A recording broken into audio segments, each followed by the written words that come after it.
Olá, me chamo Inéia Dalvi e dando continuidade à temática da comunicação, importante inserir agora o tema comunicação não violenta. E para isso é importante a gente relembrar que a comunicação não violenta é uma abordagem da comunicação. É um conjunto de ideias que sustentam um modo de pensar e se comunicar com as pessoas através de conexões mais profundas que revelam a nossa natureza íntima. Importante nesse momento é honrar o criador da comunicação não violenta, que é o psicólogo americano Marshall Bertrand Rosenberg. Marshall tem uma trajetória de resolução de conflitos em mais de 65 países ao redor do mundo. Ele desenvolveu uma visão de mundo aliada a um método que foi aplicado no desenvolvimento de novos sistemas sociais. Tem o princípio da parceria e do compartilhamento de poder, tem uma atuação principalmente na área da educação e também no caso de círculos restaurativos, né, aplicado em mais de 11 países, entendendo que a comunicação não violenta é uma grande aliada da justiça restaurativa, não sendo ela uma prática restaurativa. Entendendo também na sua visão de mundo e no seu método, a prioridade de considerar os valores comuns entre todos, numa atitude baseada em empatia.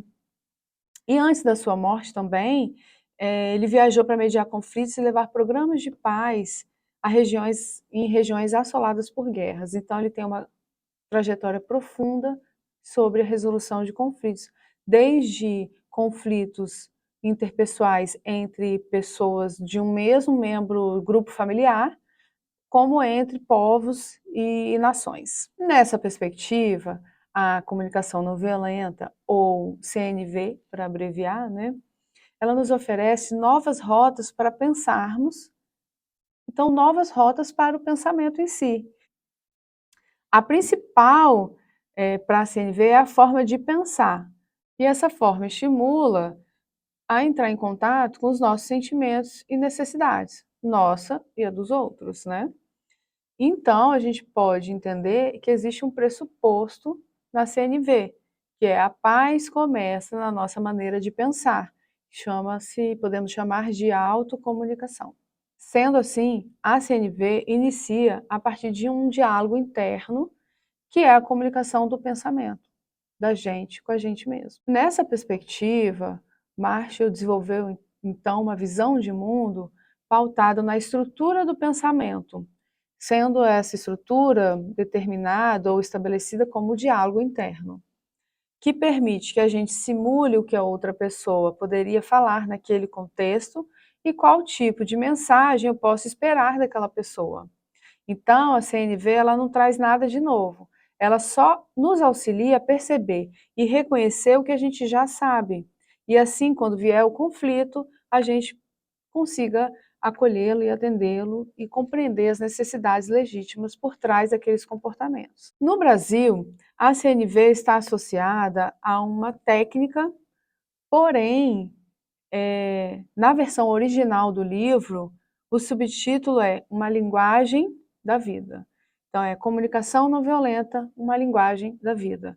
E já na versão que está traduzida para o português, ficou Comunicação Não Violenta, técnicas para aprimorar relacionamentos pessoais e profissionais.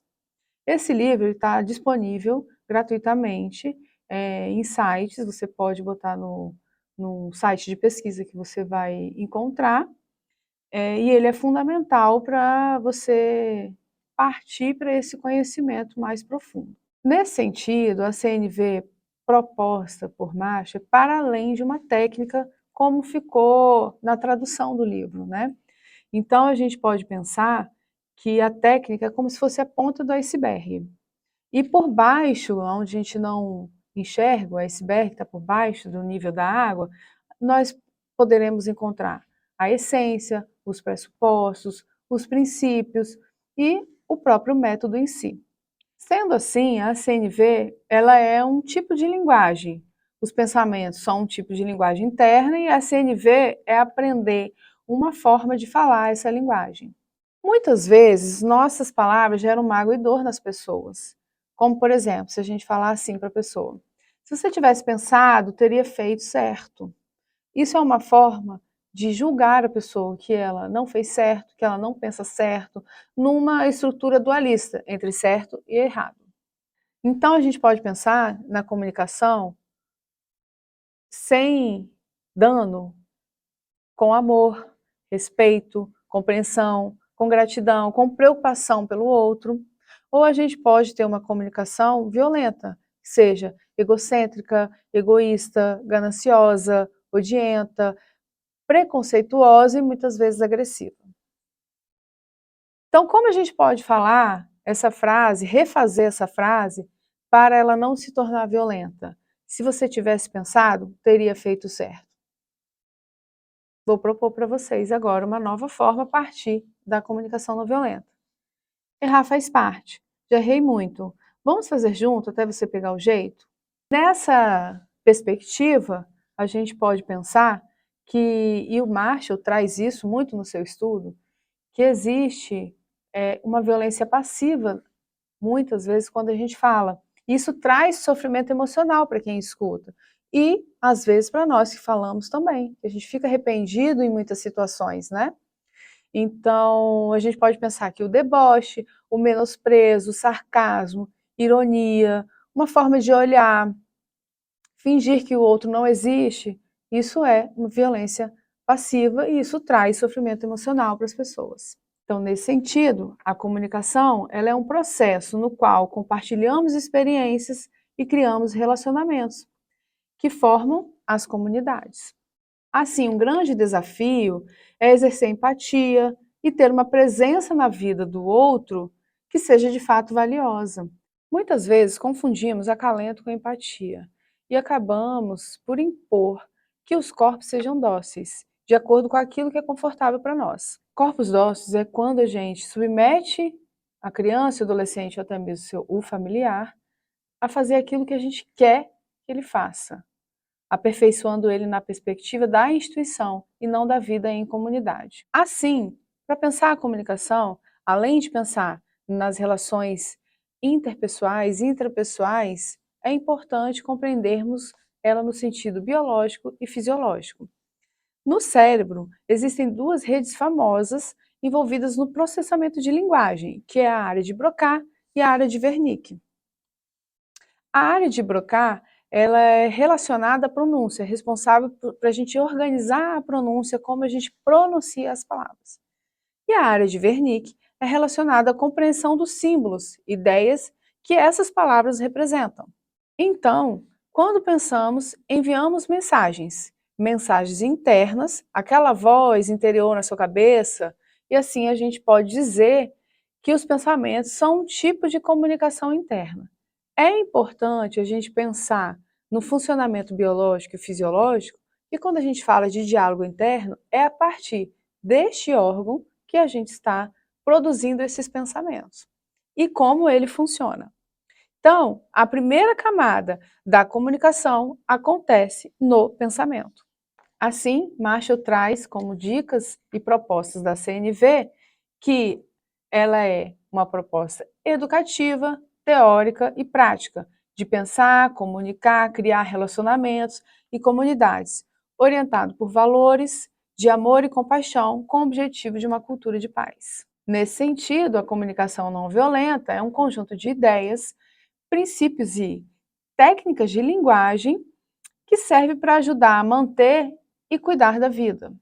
Assim, a comunicação não violenta, a partir desse pressuposto que foi compartilhado até agora, nos traz dicas valiosas, e são 4 dicas, para lidarmos com os conflitos e nos relacionarmos de forma intrapessoal e interpessoal. A primeira dica é a observação.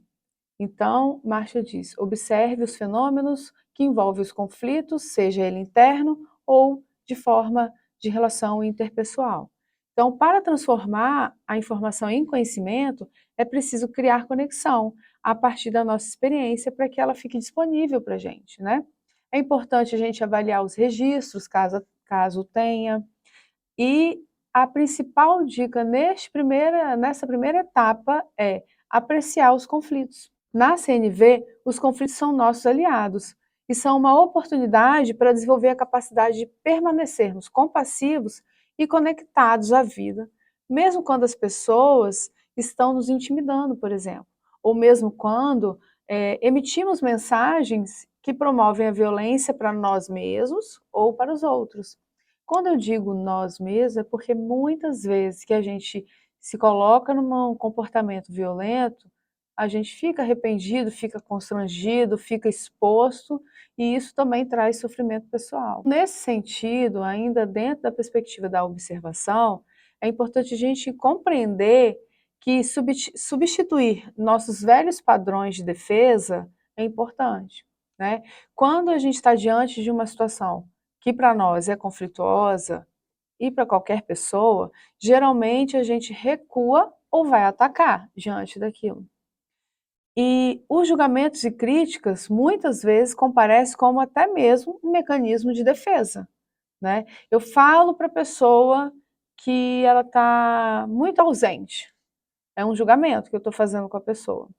Se eu falar, estou com saudade, seria já o meu sentimento. E o que é importante para mim para atender essa saudade?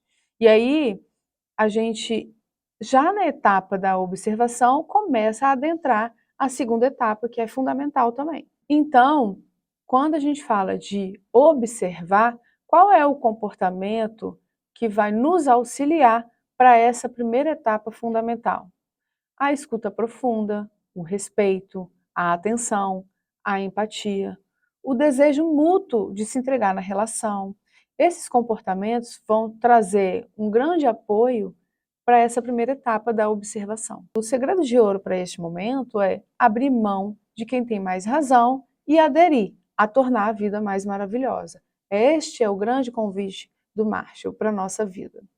Para contribuir, Marshall trouxe uma música Dar Natural. Eu vou ler para vocês. Eu nunca me sinto tão entregue quando você recebe de mim, quando você compreende a alegria que sinto me dando a você.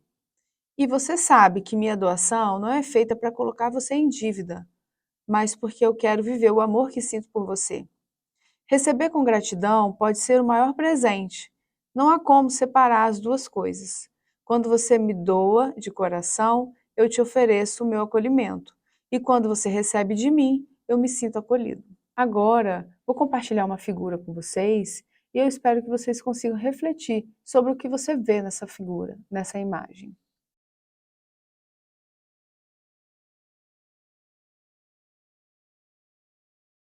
Provavelmente você deve estar enxergando uma pessoa assustada, surpresa, está olhando para alguma coisa e ficou talvez encantada, admirada.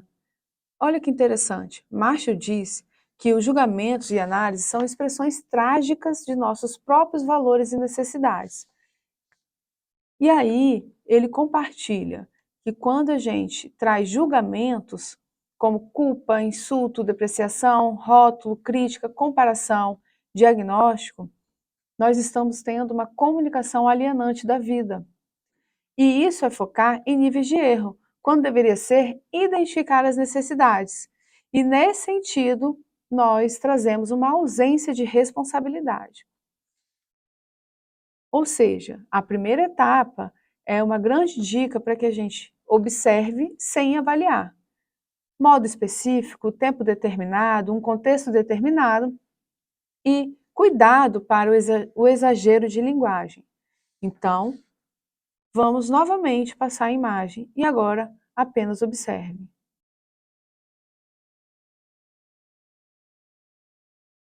A expectativa é que você consiga olhar para essa imagem e ver uma pessoa, talvez do sexo feminino, com cabelos longos, com óculos, uma boca aberta ou semi-aberta, um piercing no nariz, anéis no dedo, um brinco de um lado da orelha, pelo menos, uma blusa de frio e uma blusa por baixo da cor verde. Então, observar é observar os elementos e não julgar.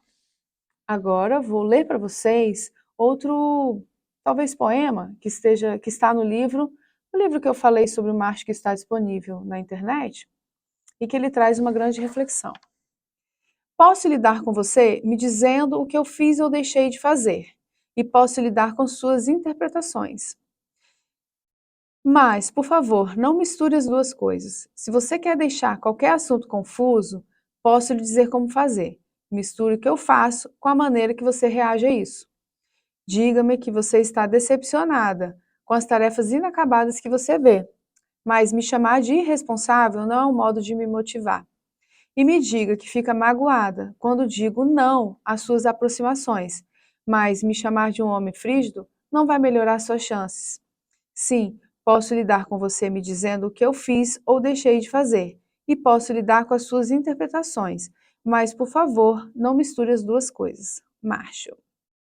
Então, o objetivo da CNV, de fato, é estabelecer relações de cuidados mútuos e também é um meio de influenciar baseado em gratidão e compaixão. A segunda dica que Marshall traz e compartilha conosco é identificar sentimentos. Identificar sentimentos requer também compreendermos necessidades, que são os aspectos principais de cuidados em relação à vida, né? Necessidades são as necessidades humanas e universais. É tudo que compartilhamos de desejo e de motivação para agir, né? A experiência já é individual, né? Em particular. Portanto, quando se fala em afinidades, tem a ver com a identificação com as experiências. É importante a gente diferenciar isso. E um fenômeno importante também é a conexão e a ligação com a liberdade. Ser o que tentamos ser nesse mundo, e a base é o que a gente compartilha e o que temos em comum com todos. E isso influencia as relações. Essa conexão, com certeza, influencia como criamos vínculo e também com a liberdade, que tem a ver com as minhas escolhas, que é também um aspecto que tentamos preservar nas nossas relações. E o efeito disso é contribuição e um prazer natural em contribuir. Então, quando Marshall fala sobre identificar sentimentos, é importante entendermos o que é o sentimento, né? Sentimentos indicam um nível de satisfação das nossas necessidades. Então, é preciso distinguir sentimentos de pensamento.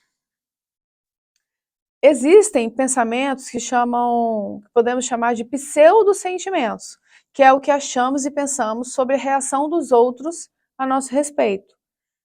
É uma interpretação das ações dos outros e não descreve sentimentos. Como a gente pode ver na primeira dica, quando eu mostrei a imagem, a primeira reação provavelmente é a gente pensar e interpretar a reação dela. Quando, na verdade, o mais importante é a gente observar o que está acontecendo naquele momento. Então, se a gente já não cuida da primeira etapa, obviamente a gente vai, ao invés de traduzir sentimentos, vamos trazer pseudo-sentimentos, que é a interpretação das ações dos outros, que, na verdade, não descreve esses sentimentos, né? Nessa perspectiva, a CNV define sentimentos como estados físicos, estados afetivos e estados mentais. Nos estados físicos, a gente pode pensar em sentimento tenso, relaxado, com dor, confortável, fraca, forte, com preguiça, viva, com fome, com sede, saciada, com sono, cansada, com frio, com calor, por aí vai. Os estados afetivos, assustada, com medo, animada, triste, grata, alegre, contente, aliviada, com raiva, amorosa, entretida, engraçada e por aí vai. E os estados mentais a gente pode compreender a partir de atento, disperso, confuso, lúcido, curioso, compreensível, criativo, motivada, pessimista, otimista, com consciência pesada, tranquila e por aí vai. Então, qual é a diferença entre sentimentos e emoções para a comunicação não violenta? Na CNV, a gente lida com os estados afetivos e na psicologia, a palavra afeto representa tanto os sentimentos quanto as emoções. Porém, Marshall utiliza a palavra sentimento. Sentimentos são mensagens que o nosso corpo nos envia. São programas que são disparados com certas situações, que é desencadeado por uma série de hormônios e isso causa uma sensação fisiológica na gente. né? Quando a nossa consciência abarca nossas emoções, podemos chamar de sentimentos. Assim, se o sentimento indica o nível de satisfação das nossas necessidades, é fundamental a gente também entender o que Marshall traz sobre necessidade. E é um tipo de força que nos move a um estado de mais harmonia. Então, na CNV, é um senso de orientação íntima que nos estimula a cuidar da vida. Assim, a definição de necessidade na CNV traz a noção de que os sentimentos estão intrinsecamente ligados ou conectados às nossas necessidades e é uma forma de reconhecer nossa interdependência, que as pessoas nos afetam. Quando nos conectamos aos nossos sentimentos, ficamos mais próximos de compreender as nossas necessidades. E quando focamos nas nossas necessidades, conseguimos promover um estado de conexão, tanto em relação a nós, quanto em relação aos outros. E para se conectar com a necessidade dos outros, precisamos de autoconexão. Precisamos também compreender o nível das nossas necessidades e sentimentos. Necessidade não se refere àquilo que nos falta. Necessidades são palavras que dão nome aos aspectos que compõem o nosso bem-estar. E todos os níveis físico, mental, emocional, social, espiritual. Então, as necessidades humanas são universais porque, enquanto seres humanos, precisamos das mesmas coisas, independente da localização geográfica ou cultural, ainda que varie de intensidade e prioridade de cada pessoa. Então, o primeiro passo, a primeira dica importante é a observação e a segunda dica importante é identificar sentimentos e necessidades. Nessa perspectiva, é importante a gente compreender a carência como mais uma necessidade humana. Muitas vezes a gente vê carência como uma falha, uma vulnerabilidade, quando na verdade se estou sentindo ou traduzo aquilo que eu sinto na palavra carência, o que eu preciso fazer para me acolher? É importante, somos seres humanos e temos carência. A terceira dica valiosa que Márcio compartilha conosco é assumindo as nossas responsabilidades. Observamos, identificamos sentimentos e necessidades, então o terceiro passo fundamental é assumindo as nossas responsabilidades. O senso de responsabilidade promove transformação, interdependência e corresponsabilidade. E essas experiências influenciam as escolhas e as escolhas influenciam as experiências. Então, a partir do momento que eu experiencio o assumir a responsabilidade sobre o que eu observo, sobre o que eu sinto e qual a necessidade eu preciso atender, automaticamente se forma num ciclo de transformação, interdependência e corresponsabilidade. Como, por exemplo, quando eu fico magoado com alguém, a mágoa não é estimulada pela outra pessoa, a mágoa é estimulada pela necessidade que foi prejudicada naquele momento. Para mim é importante, por exemplo, que a minha melhor amiga seja presente na minha vida em momentos especiais, como meu aniversário. Caso ela não possa estar presente, o que me estimula a ficar magoada é que para mim era importante a presença dela e não necessariamente ela não estar lá. Então eu posso pensar que o meu sentimento foi que foi indiferente comigo, foi um descaso com aquela data importante para mim. Então a minha necessidade era a presença dela em momentos importantes para mim, como o meu aniversário. Então, quando eu consigo compreender que os sentimentos e necessidades têm a ver com a minha história de vida, automaticamente eu consigo promover a autorresponsabilização sobre aquele sentimento. E a quarta dica valiosa que Márcio compartilha conosco é o pedido, né? Pedindo aquilo que enriquecerá de fato a nossa vida. Observei sem julgamento. Identifiquei sentimentos e necessidades. Assumir responsabilidade sobre aquilo que eu sinto e aquilo que é importante para mim. Posso, então, fazer o pedido.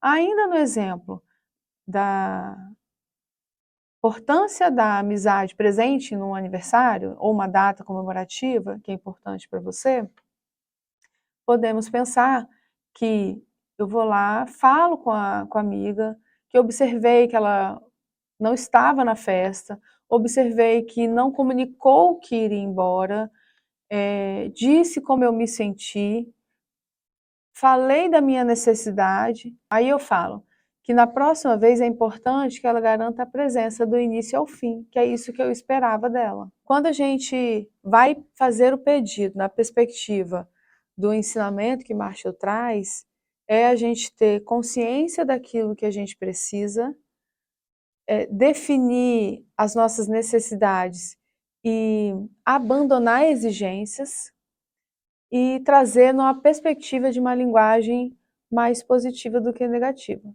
Vou dar um exemplo. Geralmente, quando um casal está em algum conflito sobre presença na vida um do outro, reclama da ausência, em vez de falar do que é importante para mim. É importante para mim que você esteja, por exemplo, no, na minha formatura. É importante para mim que a gente se separe pelo menos 2 vezes por mês para a gente ver um filme junto. Ao invés de dizer, você está sumido, você é ausente, você não é presente. Então, a comunicação não violenta, a proposta dela é a gente trazer aquilo que importa para nós e não aquilo que a gente julga do outro. Porque o julgamento, ele afasta as pessoas. E a ideia, quando a gente vai conversar com alguém, geralmente é trazer mais conexão.